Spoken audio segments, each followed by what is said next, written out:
In the near future, a deadly virus strikes humanity and quickly causes the collapse of civilization. The continents are nothing but chaos, violence, and cannibalism, but the virus doesn't spread offshore. In Germany, the only safe space is Helgoland, an island sealed off from the outside world. 513 people live there, and to keep up with resources, whenever someone new is born, a resident must be sacrificed. The island is ruled by brutal laws, and anyone who breaks them ends up at the bottom of a leaderboard. A mock vote decides who has to die and who still gets a chance to prove themselves. 15 years have passed since the initial virus outbreak. In Helgoland, Amelie is giving birth to her baby while reporter Lola records the whole process. The baby is born well and healthy and gets a blessing from her grandfather, who then leaves the clinic to approach the cliff. It turns out he volunteered to self-delete so his granddaughter could have his spot on the island. The man says goodbye to the family before meeting his death, unaware that back in the clinic, Dr. Marek discovers it isn't over. Amelie is having twins, and soon a second baby is born. They never suspected this because they lack hospital equipment. Afterward, the council discusses what to do regarding the second baby. Some of them think they shouldn't kill anyone and allow the island to reach 514 people, but others point out that if they make an exception now, then everyone will ask for one in the future. In the end, Beatrice announces they'll let the people vote on the matter. The newscast covers the story and reminds people of the leaderboard. On 511th place is Christian, who freaks when he sees his name on the screen. He says that if he gets chosen he won't jump, but his friend Hendrik reminds him that the last person who tried that was pushed by force in a cage. The 512th place is Elise, an old lady who is seen as a waste because she can't contribute much in her old age. The last place is Etienne, who is seen as a criminal although he swears he's just a hard worker. The next day, Marek and his son Linus go to the lab to continue working on a vaccine. However, Marek is frustrated because they're lacking resources and fresh samples, so he thinks they won't be making any progress like this. Afterward, Judith picks up Marek so they can deliver medicine in town. First they visit Etienne, whose wife Lisa blames Judith for his last place on the board. Judith reminds her that Etienne stole medicine, but Lisa points out he had to do that because the doctors wouldn't give it to him. He had only wanted to help his sick wife, yet he was punished with no food for 4 weeks. The argument is interrupted when a neighbor comes by to get Lisa's grandfather's clock, making Marek realize that the couple has been buying votes. Lisa begs him to talk to Beatrice and Marek promises to do what he can. Meanwhile, Amelie suddenly wakes up from her nap when she hears a noise and discovers Elise in the room with a baby in her arms. Amelia immediately takes the child back and accuses Elise of wanting to kill the baby to save herself, but Elise swears she wouldn't hurt a child and just found the baby on the stairs so she tried to help. Back to Marek, he visits Laura to bring her some medicine in secret. However, Judith has been watching him and later tells Beatrice about it at the supermarket. To Judith's surprise, Beatrice asks her to keep the secret for now because they need Marek and his knowledge, but she hopes Judith may replace him one day. At that moment, a kid accidentally breaks a jar of pickles, and Hendrik tells Christian this is the perfect moment to look good in front of the crowd. Christian approaches the child and gives him an apple while saying it wasn't his fault. Then another woman also gives the kid a little gift. Beatrice then announces they both get a point for sharing their food. Nearby, Hendrik finds Etienne and Lisa and mentions he'll be working at the storage today, so he offers to illegally get some food for them. Lisa calls him disgusting and tries to push him away, but Hendrik immediately stops her and threatens to be less nice next time. Afterward, Hendrik drops the tomato he had been eaten and leaves, so Etienne picks up the tomato and eats it to Lisa's disgust. The whole encounter is noticed by Beatrice, who follows Hendrik out and scolds him for his behavior, saying she can't protect him forever. It turns out Hendrik is her son, and he refuses to behave unless Beatrice gets him a position of power. Later, Marek returns to the lab and after suiting up, he reveals a locked door at the back where he's keeping Peter, a sick patient from the mainland who is being used as a lab rat. The deal says that if the experimentation goes well, he can live on the island once he's cured. While Marek gives him an injection, Peter mentions he's been feeling better, so he thinks the medicine may be working. Meanwhile, Lisa meets with Hendrik in secret to accept his food offer, which she must pay with her body. However, the moment is interrupted when an alert comes in saying mainlanders are trying to reach the island.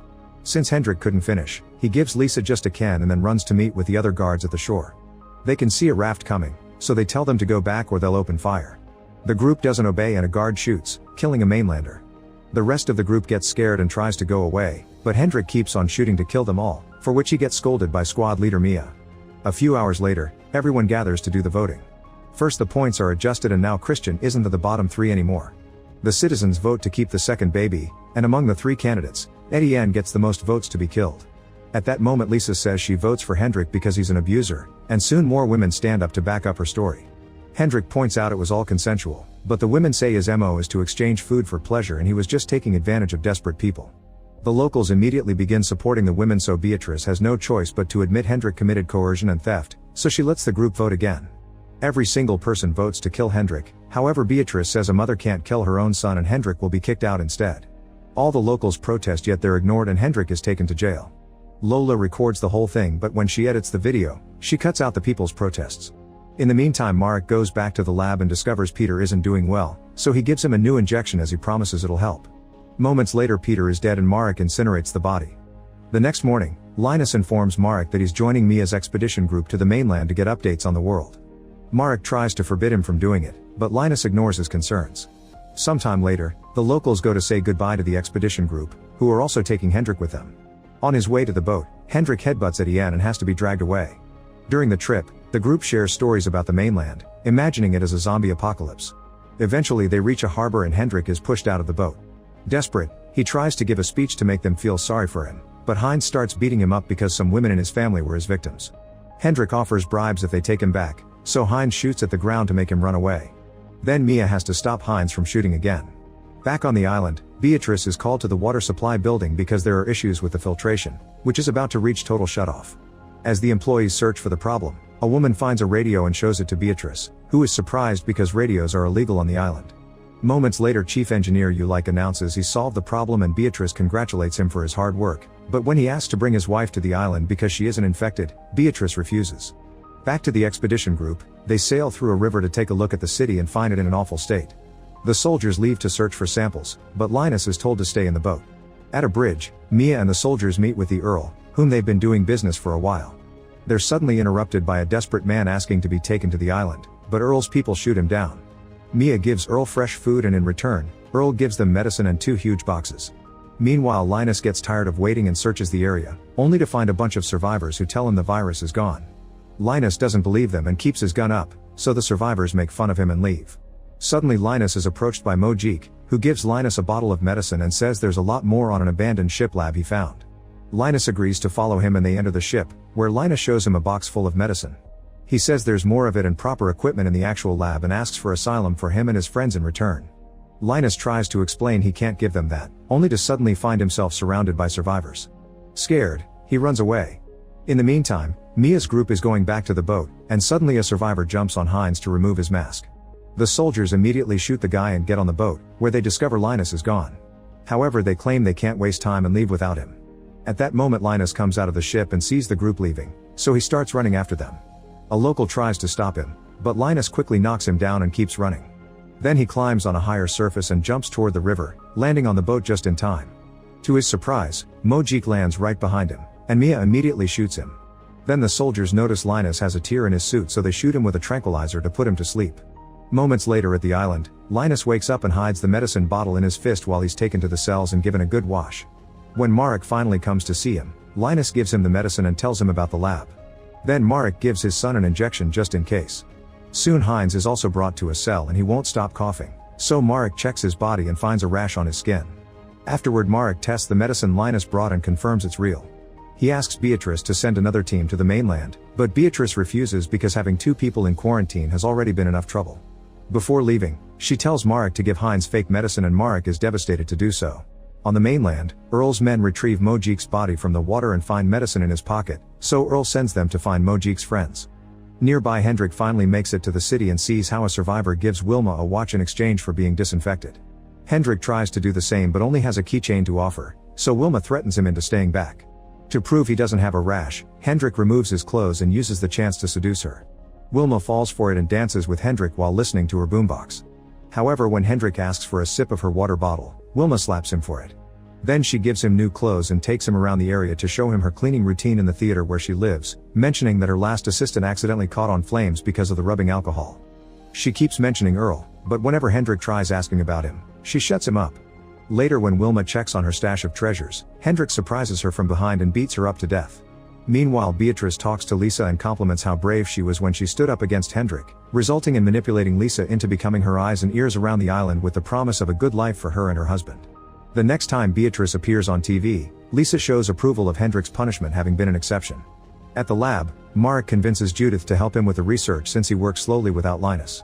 When they check the boxes Earl sent, Judith is disgusted to find 2 people in them, but Marek isn't surprised since it's part of the deal with Earl. Both people are kept as lab rats in secret cells and given injections to test Marek's vaccine trials. Unfortunately, Heinz dies before they can find a cure to help him. In the other cell, Linus hides the fact he has a rash too. During a town meeting, Beatrice shares the news about Heinz and blames Mia for it, calling her an irresponsible leader. Mia protests, but Beatrice ignores her and wants to vote to make Mia lose 100 points.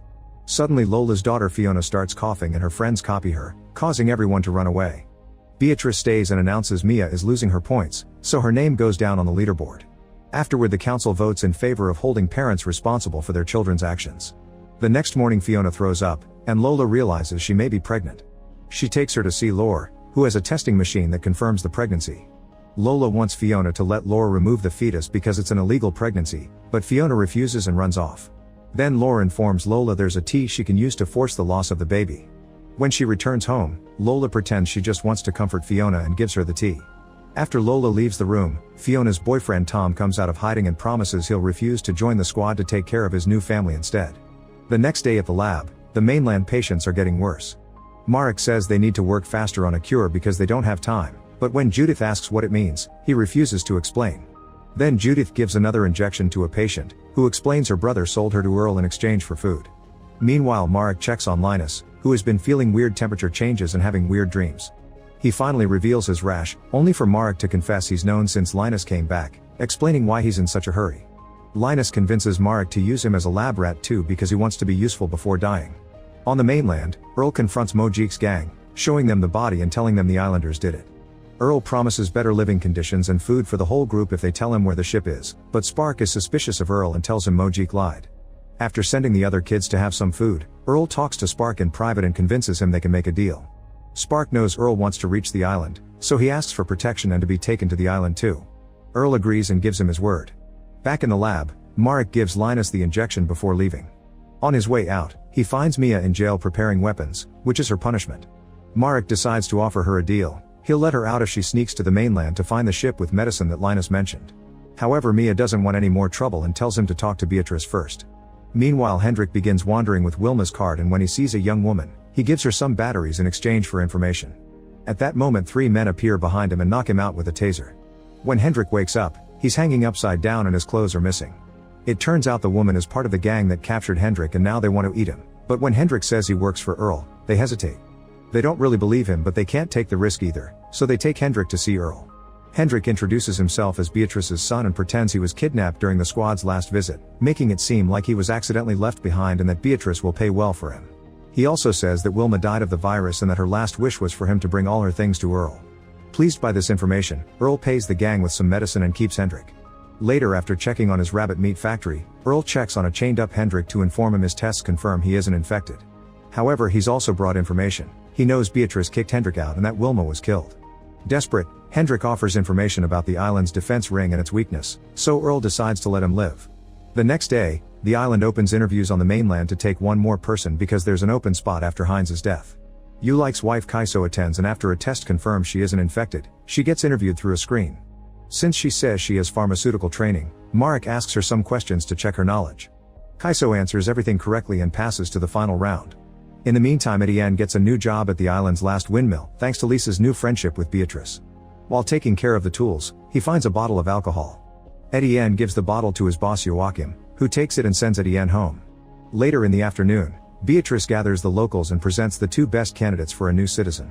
One is Kaiso and the other is a surgeon named Daniela, who offers a grand speech about her experience in the post-virus world. Both women answer Marek's questions very well, but when it's time to vote, Daniela easily wins because they find a surgeon to be more useful. Ulik is heartbroken to hear this and yells about the promises the council made before announcing he'll go back to the mainland to be with his wife. However, Beatrice forbids it because he's the only one that knows how to handle the water supply system. Soon Daniela arrives at the island, and the locals don't see that 2 gang members are hidden in the boat. That night, Daniela sees Ulik spying on her and tells him off. Meanwhile, Joachim tries to hide the bottle, but he can feel the alcohol calling for him and ends up getting drunk. In the morning, Ulik starts climbing the windmill to cause some damage to its engine. Joachim sees him on the security cameras, but as soon as he stands up to go after him, he collapses because of his hangover. Eventually he manages to stand up again and tries to climb the windmill too, only to slip and break his leg, leaving him hanging on a step. Soon an ambulance picks him up and takes him to Marek and Judith. They have no choice but to cut the leg off, and by the time Daniela arrives, she's so horrified by the view that she runs away. After the operation is over, Marek confronts Daniela, who admits she isn't a surgeon and just memorized the book Marek uses to answer his questions. She promises she's there to help Marek and Linus, saying Beatrice's days are numbered. At that moment Judith enters the room because she heard everything. She also reveals she knows Linus is infected and that Marek has been using more resources with him than usual, which is against the rules. Daniela suddenly attacks her and starts beating her up, grabbing a fire extinguisher to kill her with a blow to the head. She asks Marek to keep the secret because she'll bring enough resources for Marek to finally find the cure and save his son. Afterward they throw Judith's body into the ocean. The next day, Beatrice tries to manipulate Fiona into becoming her daughter, but Fiona tells her off. Then Beatrice reveals Tom is in jail for not wanting to join the squad and makes a lot of threats toward him and Fiona's friends, yet Fiona still doesn't surrender. She thinks the so-called nice community Beatrice is built as a scam and doesn't care if she's sent to the bottom of the leaderboard. In the evening, Tom's parents visit him in jail and notice he's injured, but Tom swears he fell. At that moment Ulik is brought in as well and he also has injuries, proving that the guards are being too violent to their prisoners. At the lab, Linus collapses and Marek spends lots of resources treating him until Linus awakes again. The next morning, Fiona is on her way to work when she suddenly passes out in the middle of the road. She wakes up in her bed and Marek checks on her, confirming she had a miscarriage. Lola asks Marek to keep the secret from Beatrice, mentioning patient confidentiality. Meanwhile Beatrice is worried about Judith and checks on Joachim to ask him about the operation, but he says he was out and doesn't remember anything. After explaining Etienne fixed the windmill, Beatrice looks around the clinic and finds a tooth stuck on the wall. She immediately goes to see Marek and accuses him of killing Judith, but Marek just laughs because he knows Beatrice needs him and can't kick him out. Then Beatrice says she'll make it look like Ulik killed Judith, leaving Marek feeling guilty. During another town meeting, Beatrice tells everyone that Ulik killed Judith, and Lisa helps her with some fake evidence. Everyone votes to punish Ulik except for Fiona's group, Marek, and Tom's parents. After the meeting, Joachim visits Lisa and Etienne, who has become the person in charge of the windmill because Joachim can't work anymore. Joachim points out many people know he used to be an addict and that Lisa has access to Beatrice's supplies, implying she set him up so her husband could get a promotion. The couple denies it and Joachim breaks down, so Lisa offers him to work as her domestic worker so he can still feel useful. Sometime later, the locals gather at the beach to watch how Ulik is tied up with some heavy metal and left near the water for the waves to slowly kill him. Feeling very guilty, Marek decides to go to the lab and tell Linus all his secrets. The day the apocalypse took over the world, Marek was returning to his home on the island with a younger Linus while his wife Tessa was still at the hospital taking samples from infected dead people. Before he was allowed to pass, he had to prove he lived there and that he wasn't infected. Afterward Marek sneaked inside a grocery store to get some supplies and met Beatrice, who was a shelf filler back then, and let him leave with some food without paying. When Marek made it to the island, he talked to Nurse Laure and they worked together to start a testing station. Meanwhile Beatrice gave the other employees a big speech and they teamed up to take control of the store. The employees painted the windows and when clients came, they didn't let them pass. Instead they announced a new system in which the clients gave them the lists and the employees would bring out their orders. Some people got angry because they were only allowed to take low quantities to avoid hoarding, so Beatrice pretended the employees were armed to force them to cooperate. In the evening when the boss left the store, the angry clients took him hostage. Beatrice immediately locked the door and asked the employees to vote on what to do. They decided not to open the doors, and the boss got killed. Then Beatrice opened the doors so her team could threaten to shoot the clients, who dropped the weapons and ran away in fear. The team gathered the weapons and Beatrice sent them after the clients while little Hendrik watched from inside the store. The next day, Beatrice contacted the island's police chief and told him she had organized her own militia by manipulating young people into protecting their home. She thought they should make a plan to secure the island and save it from the catastrophe that was taking over the world. At first the cop refused, but Beatrice changed his mind when she showed him the client she had tied up in the trunk of her car. Soon Beatrice took control of the island's pharmacy by keeping it in her store too, and Lola started filming her to show how much good she was doing for the community. When Marek discovered this, he threatened to tell the authorities because someone without proper knowledge shouldn't be in charge of medicine, but Beatrice told him she was the authorities. To shut him up, Beatrice let Marek take the medicine he needed for his tests. Sometime later the mayor gathered all the island citizens and accused Beatrice and her group of vigilantism. Beatrice immediately began a manipulative speech, telling everyone how the store boss got killed and how she had a black market to keep the store stocked because the mayor was failing at his job. She even brought out the captured client as proof. Marek tried to protest, but the police chief backed up Beatrice's story and soon the locals were beating up the client to show their support of Beatrice's policies. Marek ran to the guy to try to help him, but he was pulled back and the cops took the man to the ocean. With another speech, Beatrice convinced everyone to let the guy drown. In the evening Marek called Tessa, who was making some progress with the understanding of the virus. At that moment a bunch of angry people broke into the hospital and started killing all the workers. When they surrounded Tessa, she threatened to break a test tube with the virus, but they didn't believe her and started beating her up while destroying her lab. Marek had to watch on the screen how Tessa was murdered without mercy. Meanwhile, Beatrice went to talk to Lore about keeping the population manageable for the sake of supplies. At that moment she saw 513 on a calendar ad and told Lore 513 was the perfect number to keep the DNA on the island from being the same, claiming it was a calculation made by the local scientist. Lore was horrified because that would mean getting rid of half the island's citizens, so Beatrice threatened to kick her off if she didn't cooperate. But if Lore did help her, Beatrice would secretly give her all the medicine she needed for her diabetes. Lore had no choice but to agree. Sometime later, the tides dropped some infected bodies on the island, which were thrown out of the mainland. Lore and Beatrice took a sample of their blood and then visited a citizen to inject him with the infected blood while claiming it was protection against the virus. Later the guy felt very sick and ran out of the house, only to drop dead in front of a bunch of people who took this as more proof of Beatrice's stories. Afterward, Marek started to test everyone on the island while Lola recorded everything as part of Beatrice's propaganda campaign. Marek and Lore tested all the blood and everyone came out clean. However, Beatrice marked half the island as infected. At first Marek refused to be part of it, but Beatrice reminded him of Tessa and pointed out they had to stop the same from happening on the island. Marek gave in when Beatrice promised to give him the resources to develop a vaccine, guilting him into thinking about his son. Afterward, Marek visited every fake infected person with the guards and forced them to leave the island on the ferry until only 513 people were left. Some people tried to protest, only to get shot in the process. Watching with horror, Marek swore to find the vaccine and bring Beatrice to justice after the pandemic was over. In the present, Linus tells Marek that what he did was selfish but he still loves him. Then Linus dies and Marek is so devastated that he finally snaps. He takes the security tape with his confession intending to show the whole island the truth, and when Lore comes to take it from him, Fiona grabs it first because she approves of the idea. At that moment Daniela shows up with a gun and forces Fiona to give her the tape, then she shoots it to destroy the evidence and announces the Earl is coming, so things are about to change. On the mainland, Spark tells Earl the location of the ship with the lab and they bring it out to start with their plan. Meanwhile on the island, the gang members kill one of the councilmen. Make sure to subscribe and turn on notifications so you can watch more videos like this. Thanks for watching.